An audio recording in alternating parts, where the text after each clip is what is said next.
ನನ್ನ ಮಂದಿಗೆ ತಪ್ಪಿಸ್ಲಿಕ್ಕೆ ಯಾರೆಲ್ಲ ಮಹಾನುಭಾವರು ಈ ಜಿಲ್ಲೆಯಲ್ಲಿ ಸಂಸದರಾಗಿ ಮಂತ್ರಿಗಳಾಗಿ ಯಾರೆಲ್ಲ ಅನುಭವಿಸಿದ್ದಾರೆ ಅವ್ರ ಪಾಪ ಅಡ್ಡಗಾಲದ ಕಡೆ ಹಾಕಿದ್ರು. ಸಂತೋಷ, ಅವ್ರು ಚೆನ್ನಾಗಿರಲಿ. ಆದರೆ ನಿಮ್ಮನ್ನ ಈ ಜನ ಶಾಪ ನಿಮ್ಮನ್ನು ತಟ್ಟದೆ ಬಿಡೋದಿಲ್ಲ. ತಟ್ಟದೆ. ಜನರನ್ನು ನೀವು 30 ವರ್ಷಗಳ ಕಾಲ ಬಳಸ್ಕೊಂಡ್ರಿ, ರಾಜಕೀಯವಾಗಿ ಬೆಳೆದ್ರಿ.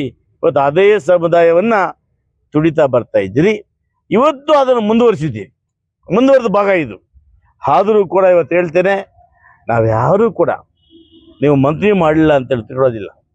ದಲಿತರು ವಿರೋಧಿ ಆಗಿಲ್ಲ. ಹೇಗೆ ಇವಾಗ ಬಲಗೈ ಸಮುದಾಯಕ್ಕೆ ಎಡಗೈ ಸಮುದಾಯದವರೇ ಅಡ್ಡಗಾಲ ಹಾಕಿದ್ರು. ನಿಜ, ಅದು ಗೊತ್ತಿರೋ ವಿಚಾರನೆ.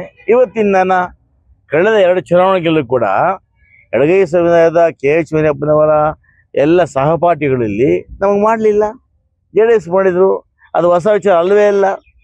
ಪ್ರತಿ ಬಾರಿ ಕೂಡ ಅವ್ರು ಗೆಲ್ಲಬೇಕು, ಅವ್ರ ಮಗಳು ಗೆಲ್ಲಬೇಕು, ಅವ್ರಿಗೆ ಬಲಗೈ ಸಮಯದ ಓಟ್ ತಗೊಂಡು ಗೆಲ್ಲಬೇಕು.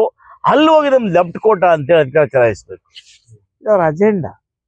ನಾವು ಕೂಡ ಅವರಿಗೆ ಮತ ಹಾಕ್ತೀವಿ, ಗೆಲ್ಲಿಸ್ತೀವಿ. ನಮ್ಮಲ್ಲಿ ಕಳೆದ 25 ವರ್ಷಗಳ ಕಾಲ ನಾವು ಲೆಫ್ಟು ರೈಟು ಅಂತ ನೋಡಿಲ್ಲ. ಎರಡೂ ಒಂದೇ ಅಂತೇಳಿ ನಾವು ಸ್ಟ್ರೈಟಾಗಿ ಹೋಗ್ತಾ ಇದ್ವಿ. ಆ ಲೆಫ್ಟ್ ರೈಟ್ ಊಟಕ್ಕಿದ್ದೀವ್ರಿ ಅಲ್ಲ ಸಾಹೇಬ್ರಿ ಅಲ್ವಾ. ಹಾಗಾಗಿ ನಾನು ಮಾಡಿದ್ರು ಆ ತಪ್ಪನ್ನು ಅನುಭವಿಸ್ತೀನಿ, ಅವ್ರು ಮಾಡೋದು ಅನುಭವಿಸ್ತಾರೆ.